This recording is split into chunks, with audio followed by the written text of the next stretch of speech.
স্বার্থপর স্ত্রীর চারটা লক্ষণ। আমাদের সমাজের ভিতরে অনেক স্ত্রী রয়েছে, দেখবেন তারা তাদের স্বামীদেরকে মূল্যায়নই করতে চায় না, স্বামীদেরকে তারা গোনার ভিতরে ধরে না। তো কোন চারটা লক্ষণ দেখলে বুঝবেন যে আপনার স্ত্রী স্বার্থপর?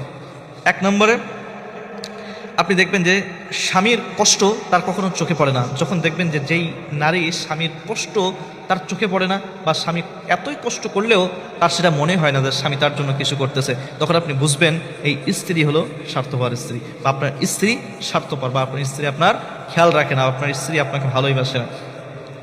অনেক স্বামী রয়েছে দেখবেন যে চেষ্টা করে যে কিভাবে এই অল্প ইনকামের ভিতরে আমার সন্তান, আমার বিবিদেরকে আমি ভালো রাখতে পারি। কারণ একজন স্বামী যখন ইনকাম করে সে চেষ্টা করে যে আমি নিজে কিছু না করে আমি আমার সন্তান বিবিদের জন্যই আগে করি, এরপর থাকলে বেঁচে থাকলে আমার জন্য আমি করব।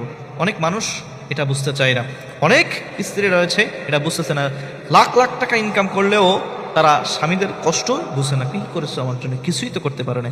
দুই নম্বরে স্বামীর প্রতি সব সময়ের জন্য অকৃতজ্ঞ থাকে, যাই করুক না কেন স্বামী সেটাতে সে সন্তুষ্ট হতে পারে না। আপনার স্বামীর হয়তো 10,000 টাকা ইনকাম আছে, বা মাসে 15,000 টাকা ইনকাম আছে, এর ভিতরেই তার সাধ্য অনুযায়ী আপনার জন্য হয়তো কিছু গিফট দিয়েছে, বা আপনার জন্য হয়তো মার্কেট করে দিয়েছে।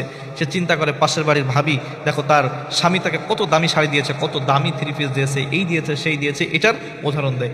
কিন্তু চিন্তা করেন যে আপনার স্বামী এটা দিতেই হয়তো তার অনেক কষ্ট হয়েছে, তো এর ভিতরে সে সীমাবদ্ধ থাকে না। যেই নারী স্বামীর এই অল্প উপহারেই সে বিরক্ত হয় বা অসন্তুষ্ট হয়, আপনি বুঝবেন যে এই নারী বা এই স্ত্রী হলো স্বার্থপর স্ত্রী। এরপরে 3 নম্বর যেটা হলো সেটা হলো ভালো মন্দ যা কিছু হয় সে তার পরিবারের সাথে যে শেয়ার করে, বা বাহিরের মানুষের সাথে যে এই বিষয়টা বেশি শেয়ার করে, বা তার যে শ্বশুর বাড়ি, তার যে বাপের বাড়ি রয়েছে সেখানে মানুষের সাথে এই বিষয়টা, সে অল্প কিছু হতে পারে নাই সেটা আর বাপের বাড়ি যেয়ে বলে যে আমাকে এটা করেছে, আমার জন্য এটা করেছে, বা আমার এই কষ্ট দিয়েছে, ওই কষ্ট দিয়েছে, আমার এই দেয় না, ওই দেয় না, এরকম বিভিন্ন কমপ্লেন তার বাপের বাড়ির মানুষের সাথে করতে থাকে। 4 নম্বর এবং সর্বশেষ হলো যে অন্যের কথা বেশি বিশ্বাস করে, যে একজন একটা বলেছে সেটা ভুল বা সঠিক এটা বাদ বিচার না করে সংসার সেটা নিয়ে অশান্তি তারা তৈরি করে। শ্বশুরবাড়ির লোকজন যদি একটা কান পড়া দেয় সেটাই তারা মেনে নেয়, বাহিরের বাড়ির কোনো ভাবি বা কোনো কাকি যদি একটা কান পড়া দেয় সেটাই এই মহিলাটা মেনে নেয়, এবং পুরুষের কোনো কথার তারা দাম দিতে চায় না। তখন বুঝবেন যে এই স্ত্রী বা এই নারী হলো স্বার্থপর একজন স্ত্রী বা নারী। কোন 4টার কথা বললাম?